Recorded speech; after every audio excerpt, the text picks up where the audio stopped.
Hello and welcome to Stories of Transformation, a NRCDV radio podcast production.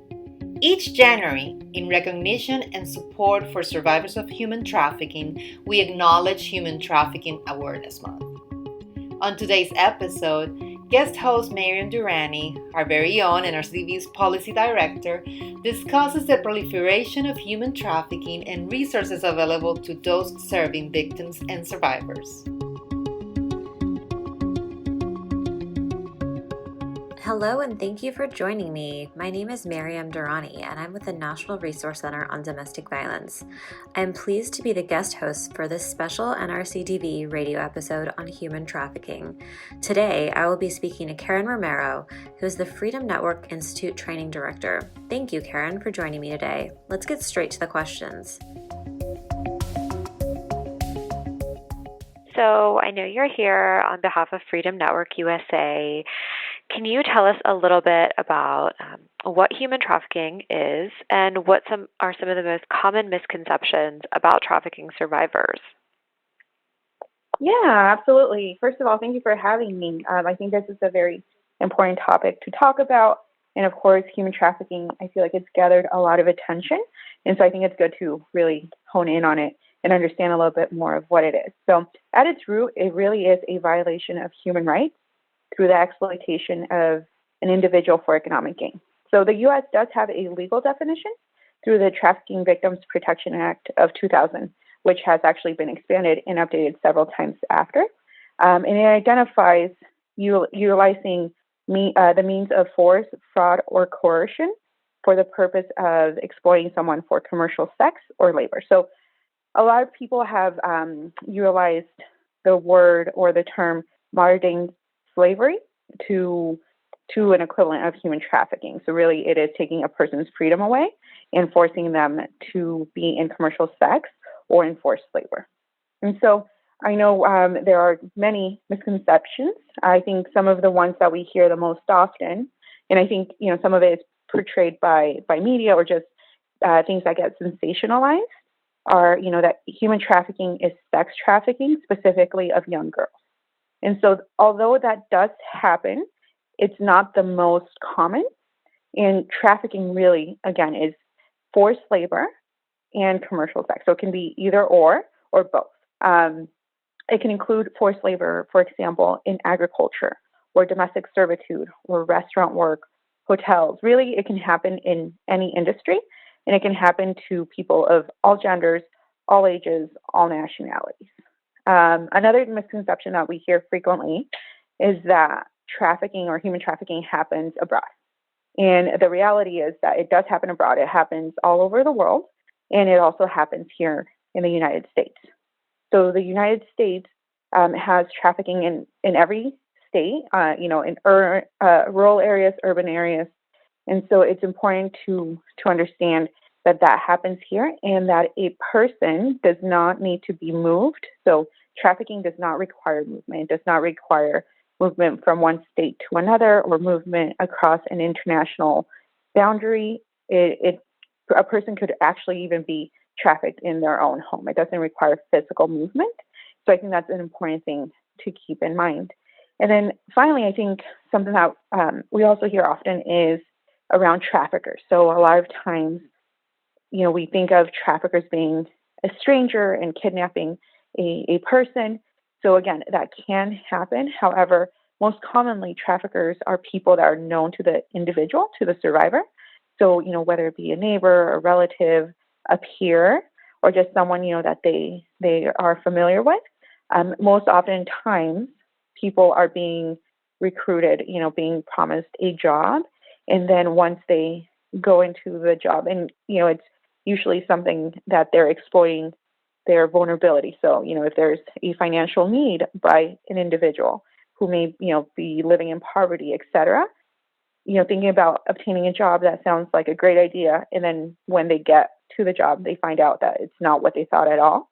And there's a lot of, exploitation, but also a lot of control that continues to be in place in order to keep them, in that situation. So there are many misconceptions, but I think those are some of the top ones that we see. Wow, it sounds like it can be a lot more complicated than I think we might think at face value. Thanks for sharing all of that, Karen. That's really important. Could you tell us a little bit more about Freedom Network USA and what it is that you guys do? Absolutely. So Freedom Network USA is an anti-trafficking coalition. So we are member-based, which means that we have direct service providers throughout the U.S., and we really work on forwarding and pushing forward a human rights perspective and approach to human trafficking. And that means really looking at the different circumstances of how a person is trafficked, but also realizing that human trafficking is a violation of that person's human rights. So we really want to ensure that we understand that trafficking happens it can happen to any person. It can happen in labor and in sex, and so, or it can be labor or sex trafficking, and that every survivor is acknowledged and that every survivor has access to services. So that's extremely important for us as we work in, having advocacy work throughout the nation as we see the challenges and, policies that may be detrimental to survivors of trafficking and also potentially heighten vulnerabilities for groups that are already vulnerable to trafficking. We provide training and technical assistance, so that way we're building up our capacity in the field to respond to these cases, and also really supporting our members and understanding from the ground what those trends are, what the needs are, and how we can best advocate for them. Great. Thank you so much. And thank you so much for the important work that you do. So, what are some of the most immediate needs that trafficking survivors have when they're trying to get out of their situation or when they're seeking safety? hmm Yeah, that's a great question. So, really, the needs are going to always be very individualized. I think for any survivor of any crime, it really depends on the person. I think there are some commonalities as to what we see the most often, and that's usually housing is the top need. Jobs, just access to jobs, that's also very important. Access to legal services, so that includes immigration, civil legal services. And we can talk more about this, but unfortunately, because of the trafficking situation, a lot of survivors have criminal records due to crimes that they were forced to commit during the trafficking situation. And so that precludes them from being able to access other options once they exit the situation, such as jobs and housing. So that's very important. Healthcare is also extremely important. A lot of survivors have not had access to healthcare in a long time, especially if they were in a trafficking situation. It's likely that they, weren't able to access medical care or dental care during the time that they were in that situation, or even potentially before then. And so those are very important in order for them to have, a more holistic, their needs more holistically met, and making sure that, you're covering all of those. So I think when a survivor of trafficking exits a situation, it's really important that they be connected with a service provider that can explore those options with them and allow them to choose what fits the best for them, what it is that they need, and also identify any other potential needs that the survivor may have. Yeah, I think we know that connecting to an advocate can, often greatly help survivors of so many different crimes. So I can imagine that it's just the same for, trafficking survivors. Something that I want to pull out that you mentioned that immigration ties into both short-term and long-term stability. And I think that there is, a very big focus on that. It's one of the main things that, we hear about in the news and in the media, and, when service providers are trying to help survivors. But you also mentioned housing as one of the critical needs. Can you talk a little bit more about why that's a critical need for survivors and what that entails? Yeah, absolutely. So I think for survivors of trafficking, they're in this very unique situation where their housing was determined by the trafficker and by that trafficking situation. So, whether they were living on site let's say at a factory or whatever that meant, that was always determined by their trafficker. So once that survivor exits the trafficking situation, they are now left with no place to live. Obviously, not having a place to live is a vulnerability in itself, where it could potentially lead to trafficking again, right, or to other challenges. And so the challenge around housing is that there's not a lot of human trafficking specific shelters. And the shelters that do exist, such as homeless shelters, emergency shelters, or domestic violence shelters, may not always be accessible to survivors of trafficking, or they may not always be the best option. Thinking about the trauma that people and that survivors have endured, it may be a re-traumatization. Thinking about safety for some of them, it really depends on the survivor. So I think that's where housing can be very challenging, especially that immediate access. And really, one thing that we've been thinking about is how do we begin to expand that network of resources that exist around housing that will be able to create, or at least allow survivors to access safe and stable housing that not just looks at the short term, but also looks at the long term, because they're going to need housing, 30 days after their stay in a emergency shelter. And so for anti-trafficking programs and domestic violence programs, a lot of times we have to think about confidentiality, and that's very critical. It's very important. And I think a lot of times it's really centered around the safety of survivors. So that's extremely, on the same wavelength that anti-trafficking programs are also thinking through. And, as we look at potentially allowing access to, a domestic violence shelter or to any type of shelter, it's a thing to keep in mind. It's important for programs to work together, ideally beforehand. Some domestic violence programs or other types of shelters may already be seeing or have had experience with survivors of trafficking, but it's helpful to start collaborating and start developing those relationships with the anti-trafficking program within your community.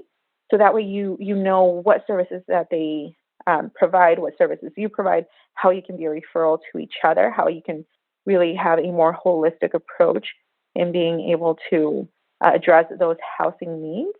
And also knowing that there may be survivors that are coming to a domestic violence shelter who may also be survivors of human trafficking, because we know that trafficking survivors often have, multiple traumas or a history of other types of violence. So that is common. And so really with the housing, we want to really start looking at what can we do definitely immediately, because we know it's an immediate need, but also how do we begin to think about accessing long-term solutions that will allow a stable place and a safe place for a survivor that will then in turn allow them to access other services and really engage in that long-term healing that they're going to need.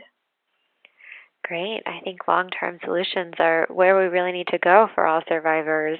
So I know you talked about the challenges with housing survivors of trafficking, and it sounds like they're complicated, and survivors have so many different needs. But can you talk about some of the solutions that people are undertaking to address the housing challenges? Are there any successful programs that are happening around the country? Anything positive that you can share?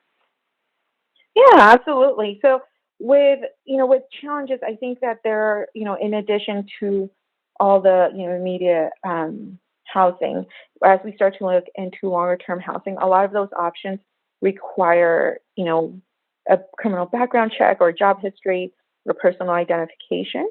And that, again, can exclude trafficking survivors, because oftentimes they will have some sort of criminal history because of the trafficking situation. They won't have a job history, so they won't have paycheck stubs to show that history. So that also brings up a challenge. They may not have access to their personal identification because those were taken. And so we've seen some really great solutions as far as working with the landlords who, and these are individual anti-trafficking programs that are in the community, and they are making relationships with landlords to really facilitate that process and facilitate the access of being able to lease up with a unit that they wouldn't require that criminal background check, that job history, or at least that they understand why these pieces may not be in place. And so for the long-term solutions, I think what's really exciting is that there are efforts of being able to bridge the gap between what already exists out there for individuals who are homeless or they're experiencing housing instability, and for survivors who, by definition, they are homeless. They do have housing instability because they don't have a place to live. And so fortunately, there is a really great system and there is a great network, and obviously there's a lot of need out there. But I think what I'm really excited about is that that system in place, and if we can begin to communicate with both worlds, if we can begin to bridge that gap and understanding what resources are out there, so we're not trying to recreate something that already exists, but really plugging people in to systems that are already in place and that can continue to support them around housing, I think that'll be really exciting. So one of the programs that we've seen is out of Chicago. There's a program, Heartland Alliance, that has been working with their public housing agency, and through them, they've designated some vouchers that allow a person to lease up and have a subsidy on the rent. So that has been extremely helpful. And also we know that, as they've been working through that, there have been challenges as far as being able to lease up, and that's where the landlord relationship comes in. And so I think there is this opportunity to continue to do that work and to continue to find creative solutions. And for Freedom Network USA, we run a housing training and technical assistance project to really look at these questions, to really address and really help bridge that gap of here's what we know is available in the housing world, and we connect that information to anti-trafficking programs who are experts in the field and who are experts in anti-trafficking, but maybe they don't have the expertise or at least the time to go out and do that research or understand those systems. But if we can provide that to them, then it helps connect those pieces. And so I think that's extremely helpful, and just being able to also learn from other fields, such as the domestic violence field, understanding some of the work that they've already done, and also where the challenges that they can, they face, and where are some of the solutions, because, we may be facing the same thing, and it's helpful to have those lessons learned and be able to, where the work has already been done, really learn from it and really try to utilize it to benefit survivors of trafficking as well. Great. Wow. Sounds like some really exciting, promising practices, and sounds like some great work that Freedom Network USA is doing. So we know that there are going to be advocates and service providers who work with trafficking survivors all the time. And as you mentioned at the beginning, others who may just interact with them once or twice. So what are some best practices, tips, or, general advice that you'd give to both of those groups? Yeah, we know that this is going to come up, and, human trafficking, I think when somebody hears it who may not be as familiar with it or who may not have worked with either the field or with survivors, it sounds a little overwhelming and a little scary. So it is, in the end, you are working with an individual that has experienced violence and trauma, very similar to domestic violence. And yes, they have unique needs, but so does every survivor of domestic violence or sexual assault. And so really meeting that person where they're at and really getting to understand what their needs are and being able to assess, more holistically what those needs and what their wishes are. We very much want to respect the survivor's wishes. And we know that sometimes, what their wishes or what they want to do may not make sense to us, or, we may want something different for them, but it's important to understand our role and to share the options that we know are available for them and allow them to choose for themselves. I think it's also very important to have in place language access because for survivors, and I think this is really for any survivor, it's important for them to be able to communicate in their preferred language. And so being able to have that already in place and allow a person to share their, whatever it is that they want to share, I think it just facilitates that rapport building and that relationship.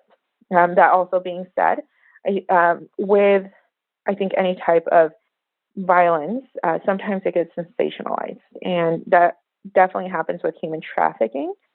And what we try to be very careful about is not sensationalizing human trafficking, and definitely not just thinking about a person through, what happened to them through, their human trafficking experience, but thinking of them as an individual and what it is that they need now, and allowing them to share whatever they feel comfortable sharing. And really, there are sometimes details that we just don't need. They may be interesting, or sometimes we get curious, but we don't need them. And so just allowing and setting that boundary, that safe zone for survivors to be able to, share as much or as little as they want. For some, confidentiality in regards to safety is a real concern. So I think it's more safety because we want to ensure confidentiality for all. But, there's a spectrum. For some, the trafficker may be in prison, and for some, it may be in another country or another state, and they may feel, safer disclosing or reporting. For others, they may not, and they may have a real concern on disclosing much, and really just understanding that it's about them. And, although programs do need to have their policies and protocols, we need to understand that those policies and protocols don't always allow for a survivor to feel like they're being heard, and that, the program is trauma-informed or centered around the actual needs of the survivor. So I think just having that flexibility is extremely, extremely helpful. And I think lastly, I would say it's really important to connect with your local anti-trafficking organization. I think partnerships are extremely helpful for, everyone working within a community. So having a partnership in collaboration with, an anti-trafficking organization, a domestic violence organization, a sexual assault organization, your housing organization, it's really going to allow that safety net to develop, and it will allow for all those organizations to have a referral network. And so it's helpful because a individual, a survivor of trafficking, may come to any of those 3 or 4 organizations, and they may have once connected to an anti-trafficking organization who can really address trafficking specific issues, and also they can open up a lot of options for them. And so by connecting to an anti-trafficking organization, that survivor may have access to a lot of services that would not be available through something, other than an anti-trafficking organization. It may be, legal services, for example, immigration, and being able to apply for a T visa if needed, which is specific to survivors of trafficking, or being able to start a reunification process for family members or dependents back home, where that person or that individual can be reunited with their family member here. So there's those options. There's also assistance programs that social services providers have access to that can provide resources and support for food, shelter, clothing, transportation, among other things for those survivors. And so there's a lot of resources that can be made available, but that connection needs to happen. And so if a program, if a domestic violence program has that collaboration, has that working relationship, it's easier to be able to make those referrals in anti-trafficking organization, come into contact with somebody that has a domestic violence incident or experience. So it's good for them to be able to refer there. So it just allows for the needs of survivors to be met in a more collaborative way, in a more community-oriented way, and for everyone to bring their expertise and really center around the survivor. So I think the most important piece that I would share, or that I would advocate for, It's just really having that collaboration. And it starts, with a phone call. Go ahead and, look up who your local anti-trafficking organization is, or make a phone call, or, set up a time to go visit with them, or just, set up a meeting to get to understand what services they provide and, what you provide, and just have that point of contact available. I think that can be a great thing to have in place, because at some point it's very likely that programs, advocates, service providers will likely come in contact with a survivor of trafficking. Great. Thank you so much for all that phenomenal advice. I think it's going to give people a lot to think about. So we have just a couple minutes left. Is there anything else that you think is important for people to know, or that you want to share before we wrap up? Yeah, I think, again, human trafficking can seem like a huge concept. I think it is important, for especially those service providers and advocates who are already working in the field. Just like a lot of people may not be familiar or may be overwhelmed with what domestic violence means or sexual assault, and how, to help a survivor from those areas. In the end, it comes to the individual, and it's really about understanding and assessing, what are their needs, and how can we best meet those, and are we, can we meet those? Does it make sense for us to, refer and work in collaboration? And so I think it's really important to look at how we can screen in to our program than screen out. Sometimes, with difficult cases, or with cases that we feel can be challenging, sometimes it's common to try and make that referral, instead of thinking how we can, do our piece, do our role, and serve that survivor, and then also connect and have, another organization, work and serve around their area of expertise.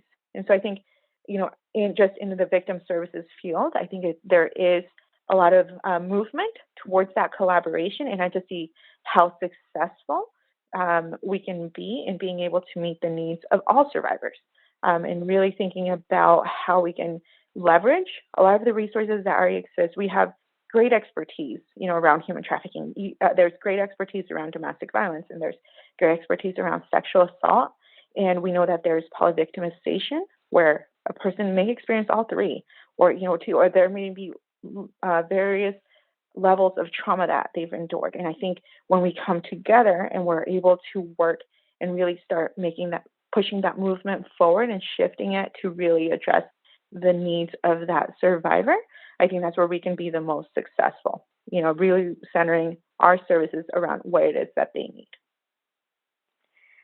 Thank you so much, Karen. I think that is phenomenal advice, and, really great point to remember. It really just shows that collaboration can really change the way that services are provided, and help, survivors get the services that they need in a different way that they might not be able to before. So I wanted to thank you again for joining us, and, I look forward to all the work that you do and hearing about it, and, we're really excited about everything that they learn in our talk today. Thanks so much. Yeah, absolutely. And if people are interested, they can definitely reach out to us and look for us on our website on freedomnetworkusa.org. Feel free to reach out, and we're happy to connect. Great. And that is freedomnetworkusa.org. Thanks so much for highlighting that again. Thank you so much. Thank you so much for listening to our broadcast today, and to my guest, Karen Romero. I hope you learned something new. I know I certainly did. It has been a great experience being a guest host, and I really hope that you tune in for our next podcast. You just listened to Stories of Transformation, an NRCDV radio podcast production. Thank you to Marium Durrani for guest hosting today. Follow us on Twitter, Facebook, and Instagram at NRCDV. To hear more NRCDV podcasts and to access additional resources on gender-based violence and related topics, visit nrcdv.org. Stories of Transformation is an NRCDV radio podcast production brought to you by the National Resource Center on Domestic Violence. Support is provided by the Administration on Children, Youth and Families, Family and Youth Services Bureau, U.S. Department of Health and Human Services. Its contents are solely the responsibility of the authors and do not necessarily represent the official views of the U.S. Department of Health and Human Services.